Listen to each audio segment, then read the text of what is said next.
TechnoBok, South Africa's first retail unboxings.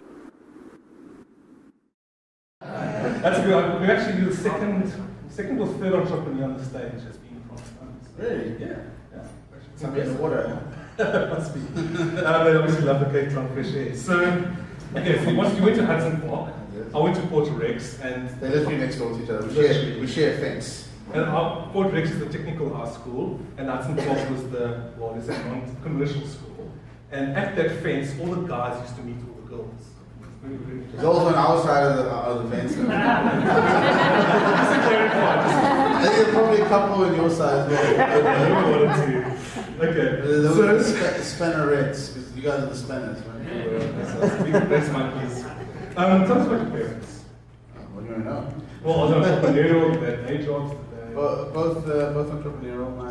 I think my dad's one of those guys who he had no choice but to be an entrepreneur. It's kind of unemployable. So sort of like me as well. I mean, it definitely runs in the family, I can tell you that much. And so yeah, he's always doing some business. Like I grew up, I think he had, me being born at 10 and 12. So and so yeah, he was an entrepreneur, and my mom started a food business, and they ran it for nearly 20 years. So I worked in the business for years as a cashier and helping out and that sort of thing.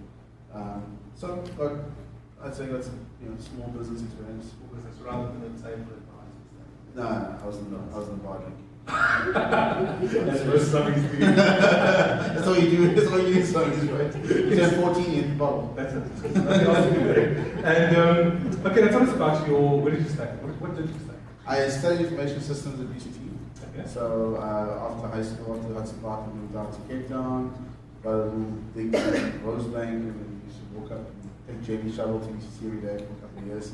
So the Valley went all, and it was just kind of crazy because no one invested. It's a crazy idea because like, how do you make money? Well, it's a free service with upgrades. And at that point in time, no one, like, freemium wasn't even a word. Yeah. Okay? And so no one bought into the idea that you could build a business on that.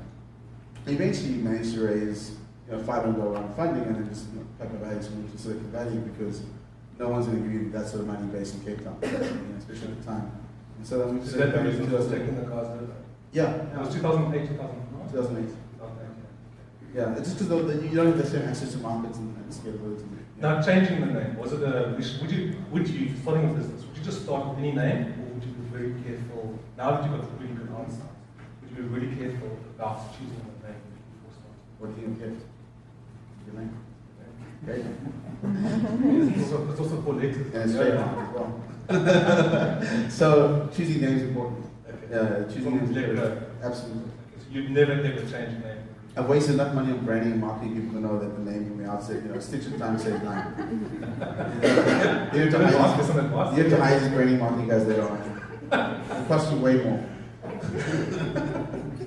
And, okay, so you're the good man, you went overseas, you packed up all the guys from Cape Town. Well, no, actually we didn't. So we packed up some of them. So okay. 3, 4 of us, 5 of us went over, and then we built a team of about 20 or 30 people out here.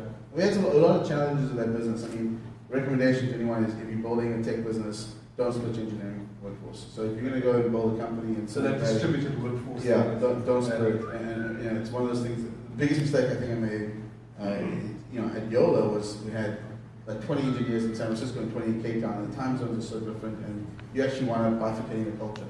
So everyone has on a different page into what you should do, priorities, and even now at Gift, we were 5, we were 17 people, and the whole engineering team was in Cape Town. So you kept the whole. Yeah, we kept. Well, the different. I mean, it wasn't the talent's not in question. There's a ton of talent here. The question is, time zones, communications, all the people issues. And so this time we kept everyone in one place, and we actually made it move faster. And I just invested in another company called Story, guys in the crowd here as well. And Story. Shout out to Story. And they were kind of working out of the US, and we got some people here in Cape Town. Eventually they said, okay, let's everyone go to one place. And they're basically based in Cape Town right now, developing, but when they're ready, they'll go to the US. The same with the gift team. Now we're looking to see how do we put everyone in one place. It's just really hard splitting time zones. And on that note, myself and the other 2 founders are all taking on $100,000 loans, which is extending us quite a lot to do that. So maybe sell the cars and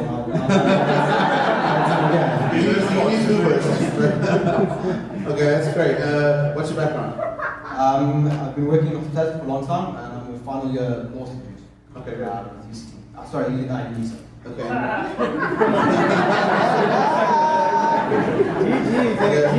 And so when do you guys launch? We at the moment we sort of came up with this about six months ago. We've very much been building the early stages. To launch, we need we need an investment and a partner to take us a bit further. So it's a peer-to-peer marketplace, right?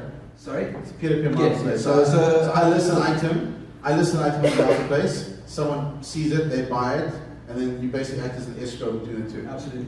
Okay. What happens if there's a chargeback on the credit card? Who takes the risk? Sorry. So I sell.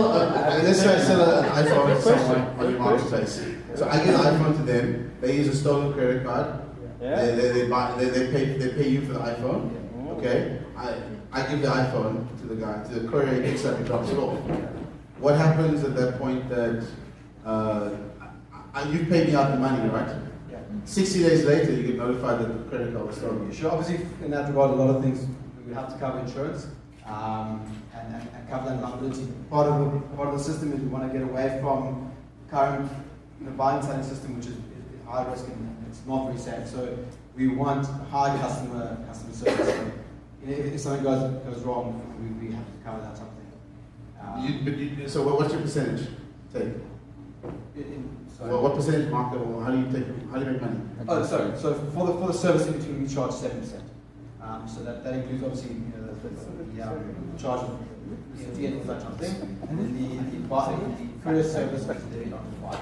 So to cover, just so you know, to cover the cost of fraud, you'd have to sell 12 more items. No, like this is I mean, just so you know, gift cards are the #1 highest risk item online.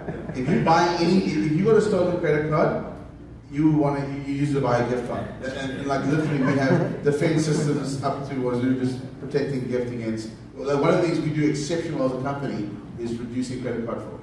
We have a whole team of people on this. So it's like we've got 3 or 4 guys full time on this credit card fraud. And so chargebacks are a reality, especially with high ticket items. What I'm telling you right now is extreme live. People, if they were going to give you a system and use it, oh, hang on, I need someone to deliver a laptop to my house. Hang on, with a stolen credit card. And this country has got a lot of stolen credit cards. So that's something where you have to think through. I mean, look, obviously, we have securities in place like that. Our courier partner is also very good. It's couriers. They go to do a lot of group funding and that kind of stuff. And they have a sort of full dedicated fraud department for currently people that are doing credit card fraud, and they point out particular scenarios where guys are buying stolen credit cards. The couriers are rocking up the door and saying, "Hey, this is definitely not John Smith or whoever it may be." They hand it over then to these Okay. services. No, so that would be like an immediate concern for investors. Like, how do you guys manage that risk? Do it. There's nothing else to it. And then Mr Pigeon Pie, lesson from Vinny Lingham tonight. No matter the challenges and failures, success is always possible. Work hard and don't stop grinding. And yeah, once again, if you're going to do it, keep going at it. And the winner tonight is Coffee Direct. Where are you? Woohoo!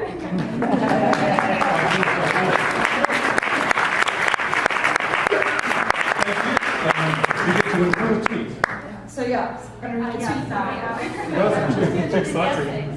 So the steps to success. Number 1, discover the trend. 2, cash flow is king. 3, don't split your workforce. 4, focus on success. And lastly, number 5, sell your car.